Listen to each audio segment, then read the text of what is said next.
idea that there's like a monster outside, I didn't like my windows to be like open because like the idea that there'd be like red eyes there, and so for you it kind of played into like the fear aspect of like what you were actually afraid of when you were younger. Childhood things, and Okay. so I saw it with view of a child, and without the biases of other reviewers saying this is how you should think of something. So I just had like a completely blank slate going in, and I just kind of I didn't have anything to influence me besides like my dad just saying, oh, it's like a bedtime story, don't take it seriously. So that's just kind of how. No, that's cool. That's interesting that you sort of see that film as like some of the scary scenes, like it really tapped into what you were very much afraid of, particularly younger. So it's like you can identify with like getting invested in that scene. You can get invested in the danger. Cartoons are stupid though. Cartoon kids and Oh, yeah, when I was a kid, same thing, total fear from the original The Day the Earth Stood Still. And the reason is Gort, the robot in there, if you remember, didn't do much except open up his eye and incinerate people. I took a look at that and I said, there are no nuts and bolts. If that thing comes after me, I can't take it apart. There's no way to get at it. It's going to do me in. That thing scared me. The fight that you remember the words, right? I mean, when you saw you memorized it over and over when you were a kid, remember it. So you did the job much better than Bruce Campbell did. Yeah, I did a better job than Bruce. So no, that's really interesting that the fear was so strong for you that that's part of like the investment and what sucked you into. That's really interesting. That's actually like really, really cool. So cool, awesome. Let's see, I guess I'll take the next one here. Let's I think that's kind of like a picture with the longer arrow. What's that? Yeah. Well, it's a Spawn. Spawn? Is that what you said? Like or dislike?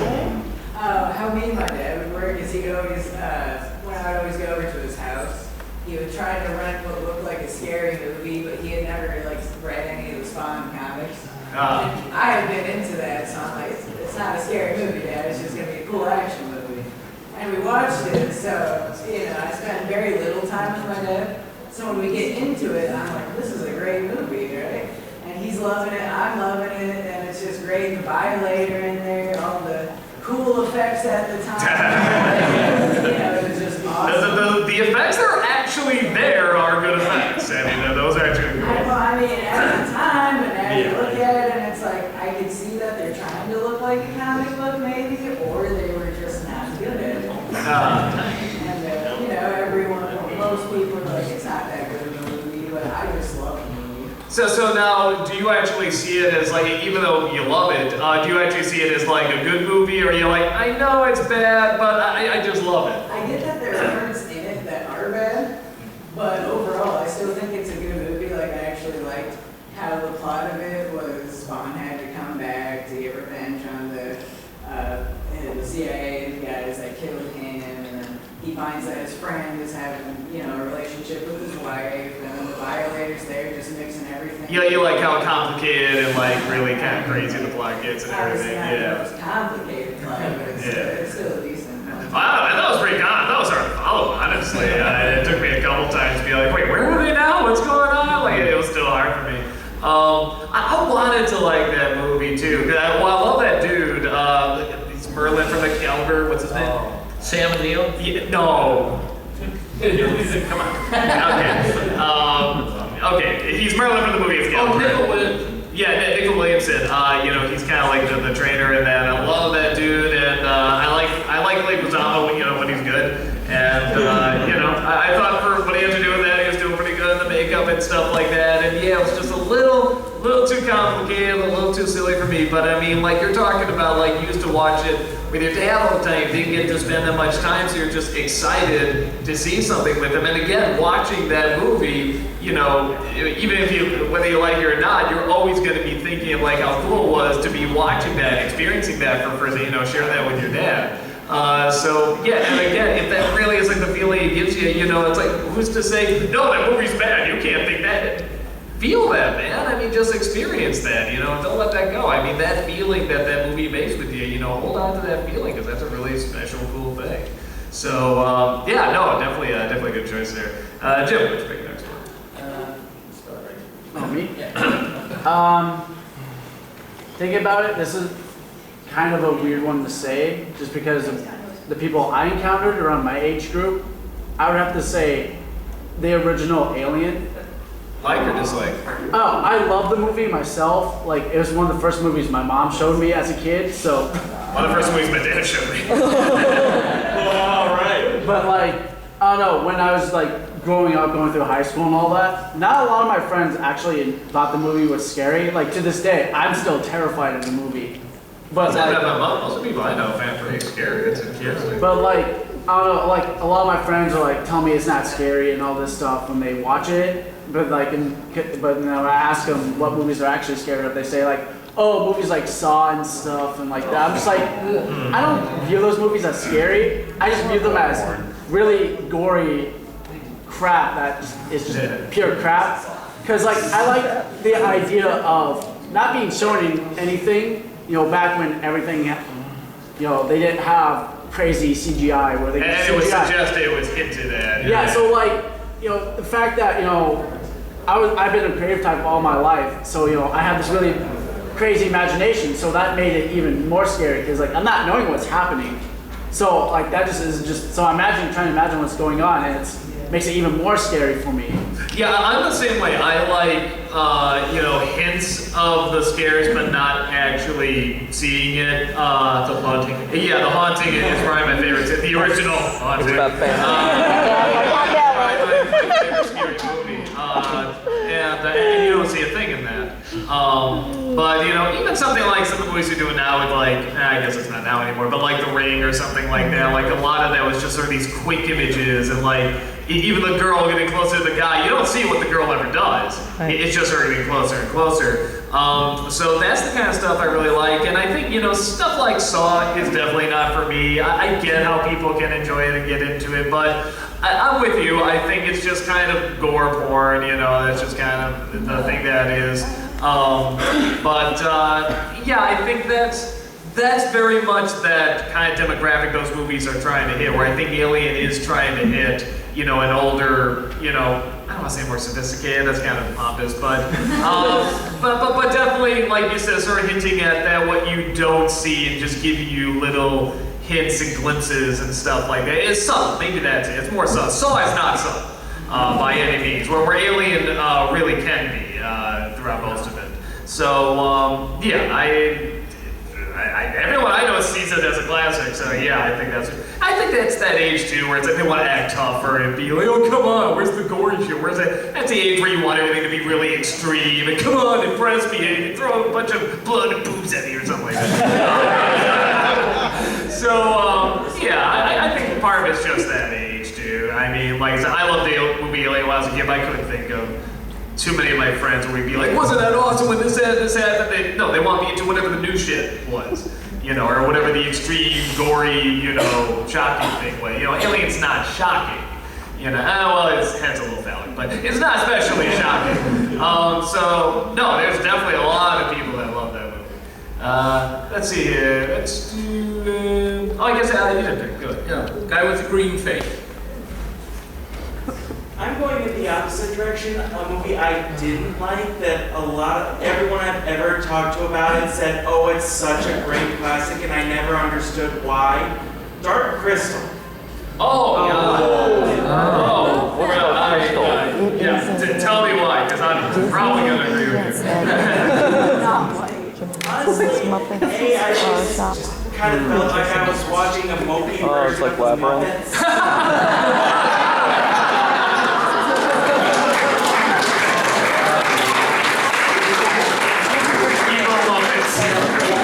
Muppets. Okay, all right, go ahead. Yeah, I know. Guys, Couldn't hear. go ahead. And second, I never understood how they arrived at half of the stuff they do. Like, for example, when the bad Muppets are draining the little tiny Muppets of their Muppet juice. How the hell do they know to do that? Just one day, Dark Crystal, we suck Muppets. You know, at just saw that movie. She's doing it for one of her Tamara's never seen. And I looked at her and I said, what'd you think? And she said, it was very impressive. And I said, and that's about it, isn't it? Yeah, that's about it. I mean, that's exactly what I think. It is an unbelievably impressive film. It is boring as sin. I'm a little shocked it has as much of a following as it does, but again, it is very impressive and it's very creative. Like that world and everything, I mean, it's all man-made. There's no actual, like, you're not really looking at people or people faces. They're all puppets in some form. And the designs are kind of neat and stuff, but yeah, it is just so slow. and just so slow. The only line I really liked, when she grows the wings. And the kid's like, you grew wings? Yeah? Well, I can't grow wings. And she's like, of course not. You're a boy. Like, what? That's one of the best explanations I've ever heard for, like, anything. Because he's never seen another version of himself. He comes across this girl version, and it's just something like, and the girls can fly. Like, oh, of course. Just everybody knows this, and I thought that was so clever. But I know so many people that are just like, man, this was getting built up, and I don't know. Because I saw it when I was young, I remember it being boring, but then like I got older, like I was Jim Henson, and I was creative. Maybe I'm adult enough now, maybe I have the patience to get through this, I'm just like, this is still boring. But but there's tons of people that like it as well, and that's fine. I know a ton that see it as a very slow adult film. Well, it goes to show you how important facial expression is, because while they have some of it, it's cut very slow, like Doug says, it's boring, and you get close up on this face and it doesn't change as they walk through the frame. And we put so much on reading what's going on by a person's facial expression. I would really like to have seen him do another film like that, maybe 2 or 3 more, because I like to see him develop that to where you can get those faces to kind of do that kind of stuff. But that wasn't the one where it quite did. Let's see. Let's do red hair with the middle thing in your hand there. Yeah. So one movie franchise that I like to tell people that I like it ironically, but I don't like it ironically. I like it for real. Is the Spy Kids franchise.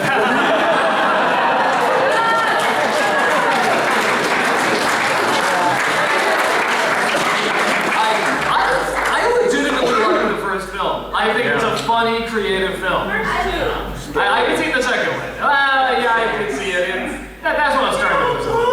Spy Kids is scary. It's the devil.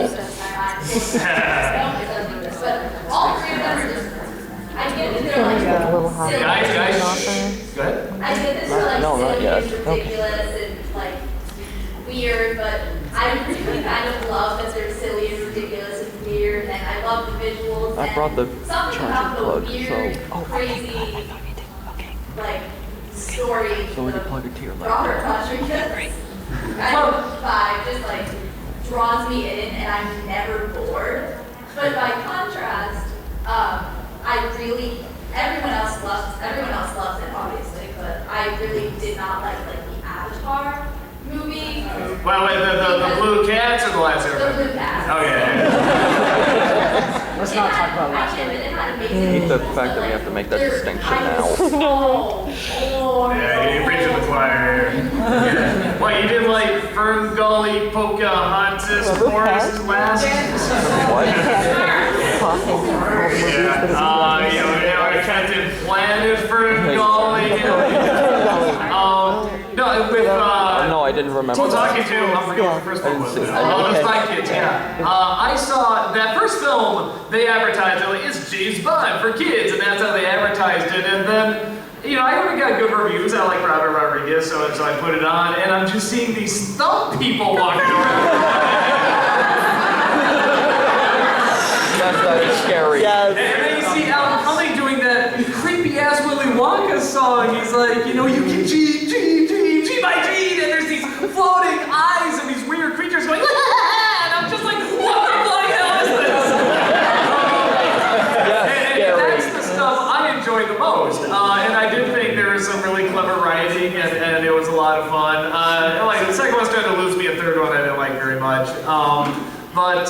Yeah, there's everyone seems to like just hate those films because it's like, oh, kids just buy stupid. But like I think they get too cynical on that first film. And like I said, the others I can kind of see, but I feel like that was actually a legitimately fun, imaginative movie for kids. I think kids can watch it fine. There's some dumb jokes and they don't work, you know, but I mean, there's plenty that are really smart and have good timing and have these really inventive visuals.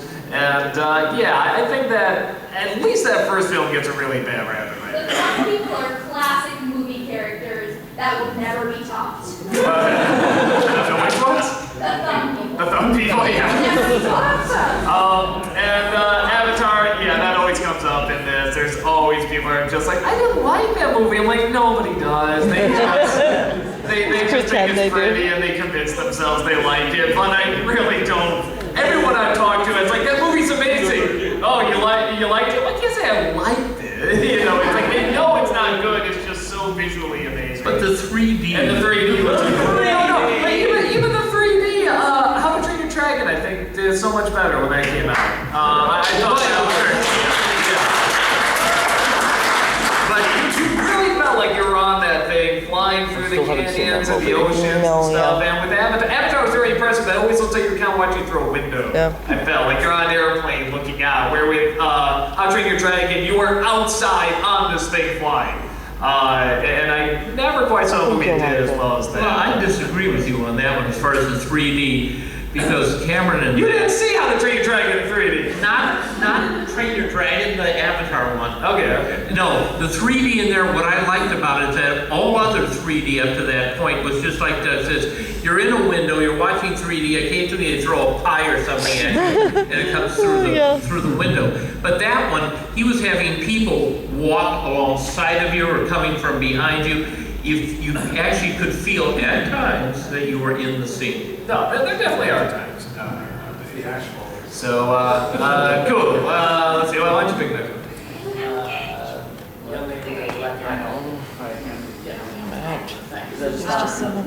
Guys, I can't hear you. Go ahead.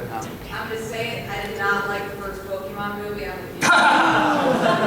Yeah, I love Pokemon. I'm actually one of the people who did grow up with that. I played the games, I cosplayed as Pikachu. I'm looking at Ash, I love it. But I didn't understand Mewtwo's motive. Wasn't a very interesting villain for me. The ending I thought was just stupid, so I don't understand the humongous hype about it. Still, I hear my friends talk about, hey, let's go watch movies and stuff. No. Let's watch Rick and Morty or... I think they probably, my guess would be they would want to watch that movie the same reason like someone would want to watch Space Jam. I think they know this is silly and this is dumb, but it's our Space Jam, come on, you know, kind of thing. Like, this is our fun, stupid childhood. And I can see people kind of getting into that. Am I right? And I'm at the right kind to ask. The ending about the anti-fighting, that was redubbed, right? That actually wasn't in the original. Right? Yeah, they made it up. And of course, they forget it all at the end so they can find it on the sequel. So great lesson there. So what did they say in the original? But, yeah, I mean, and I did. I don't know. Pokemon was after my time, and I barely followed the story and everything. So when I had to watch it, I'm like, I don't know what any of this is. I'm totally lost. Yeah, and so obviously I didn't think it was a good movie, and I think even if I did understand everything, I still wouldn't think it's a good movie. But yeah, I think the people that do like that film, they like it because they grew up with it. It was fun for them at the time, and they liked remembering how much fun it was. I think it's like us in like Saved by the Bell or something. We know that's stupid, but it's still fun to put on every once in a while. Like, we're doing Yeah, so, no, that's, I don't think you're gonna find a ton of people that are just gonna be, what's wrong with you? It's a classic. So, cool. Dan, what's your next one? In the red jacket back there. Alright, one movie that I love to death, and I hate when people trash talk the movie at all, and everyone thinks I like it ironically, or that I like it because it's stupid. No, one of my favorite movies of all time is Small Soldiers. No, dude was just talking about that, yeah. Now, what do you like about it? What's that? Well, what do you like about I like the entire thing. Like as a kid, it really appealed to me. Like when you get like action figures, and I totally bought into the whole thing too. Like buying all the toys that put like little microchips in them, thinking you were bringing alive and stuff like that. I wasn't very smart yet. Like it had a good moral lesson to it. I love the fight scenes of the movie. It was a little bit more adult, despite the fact it was obviously catered towards kids. I mean, they shot like push pins at people. People were being shot, and kids were like blood everywhere. I'm finding out more and more there really was like a connection I think people had, because I think that, am I right? I mean, it's still kind of marketed as like a kids movie, even though I think it's PG-13, I'm pretty sure. And there's a lot of grisly images in there. I think either it's just that connection. I think people, kids want to connect to like kind of the weird creatures and the kind of G.I. Joe army men and stuff like that. And I think the idea of your toys coming alive, but having more of like a badass edge, unlike Toy Story, which is like obviously more family friendly. Those get a little dark too, but this is clear like the military and monsters and stuff like that. So I can see people, so I can see people kind of getting like more into that. It's like, no, this is like badass Toy Story kind of thing, and like having a connection to it. And I don't think it's an awful movie by any means. I love Joe Dante. I love his stuff. That's probably kind of the connection that I think a lot of kids are making, because I'm hearing more and more, like you say, even here, a lot of people saying they really have an admiration for that movie. So no, I definitely hear you, man. Let's see. Let's do, Me? Yeah. Okay. All right. Okay. I like the Michael Bay Ninja Turtles movies. Okay. Everyone's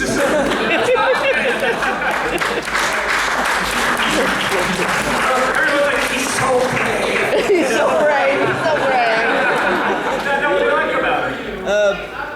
Okay. Guys, go ahead.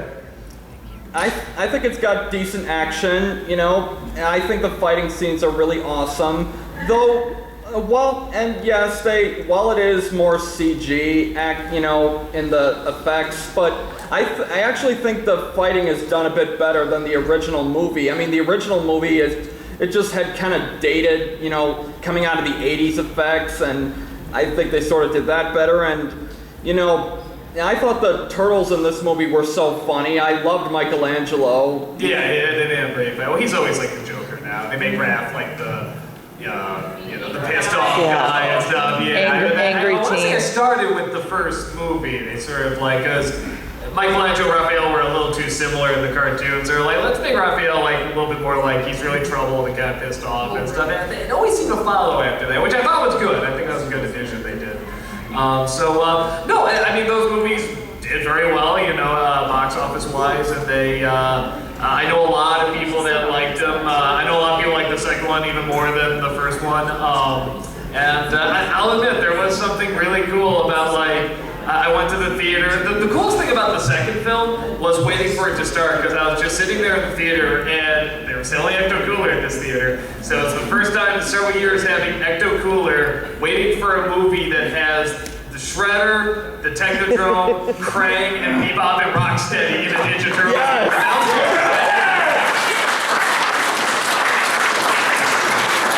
It started I can see a lot of people really like that film. They like the first one too. You're definitely not alone on that. I don't think either of them are like awful movies or anything like that. So there's definitely a lot of stuff to enjoy.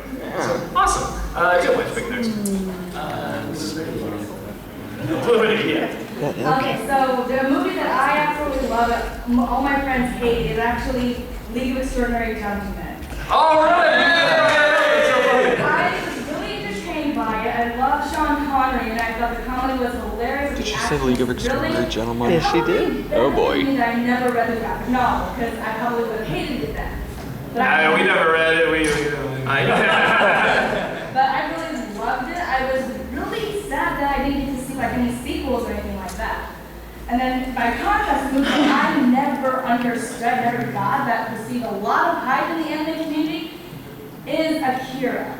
Yeah, you never saw it? I know I've seen it, I just didn't like it. And I think a part of the problem is that when I first saw it, I was 14 and spent pretty much 2 hours being incredibly confused. It is very tough to follow. It definitely is.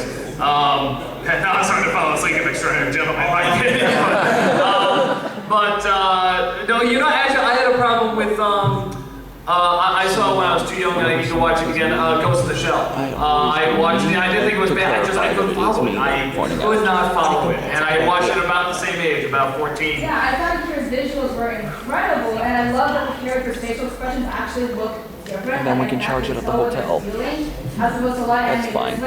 these days where it kind of seems like they kind of face a lot of their faces. Yeah, well, that's the same. Okay. But I mean, like, I just didn't understand the story at all. I was just sitting there like, and now people are exploding, and I don't know what happened. All you need to know is Tetsuo Kaneda! That's all you need to know. No, I understand that. You want to try watching it, you know, watch it again with subtitles and just kind of go slowly, kind of like you missed a name, like, wait, who is that? And how did that happen here? And because first time I saw it, I just barely followed it. It is very tough to follow. But it's a pretty, if you look at it more as like just, it's kind of like a mix of like a 2001 evolving story and like a coming of age story mixed with like just hardcore violence. You know, that's the best way I can describe it. And I think that's why people like it, as well as the animation, which is, like you said, amazing. Yeah, League of Extraordinary Gentlemen, that's fascinating. No, and I don't think I've ever heard someone that liked the movie, so that's really cool. You really got into it. It's a guilty pleasure. Okay, so no, that's really cool. Yeah. Yeah, I remember the little man looked kind of cool. I remember nothing else, but still, I do. Yeah, that's really cool. I never met someone that likes that film, so nice to finally meet you. Let me see here. Let's do someone up here. Let's do a white shirt. You know, I'm taking The first one, I know. Is that the Killer series? Yeah. I've heard of it. I haven't actually seen it. I understand. Now I'm getting know when they say this is garbage, this is awful. Is it because it's too disturbing or it's just stupid? It's too stupid. Okay. Like, it's a B-rated 80s horror. Because I remember when it came out, there was a lot of controversy about it because there was just the idea of a Santa going around killing people, slit throats and stuff, was just too disturbing and too uncomfortable and just too mean-spirited. And now it'd be like, well, there's like 80 of those, right? I mean, it's like, so it was something where I was kind of wondering, like, yeah, so is it like actually like disturbing? And I'm thinking probably not, yeah. I think, you know, probably not. But, I mean, everybody knows that film, like they know it exists. And I don't think it's because, you know, oh, it's so bad you gotta see it. I mean, I think it exists because it left an impact. Probably in a good way. Am I right? Is that the same guy who directed Christmas Story? I think it really? I think so. He also directed Porky's. Baby Genius. Very wide range, to say the least. No, I know a lot of people that like that movie, though. I haven't seen it, but definitely there's a lot of people out there that definitely enjoy it. So you're not alone. You're definitely not alone. What'd you say? I don't even know what Porky's is. You don't even have to. Oh. That bad, huh? A little louder. Well, I've never heard of it. Oh, that one? Wait, that one was popped up too. System No,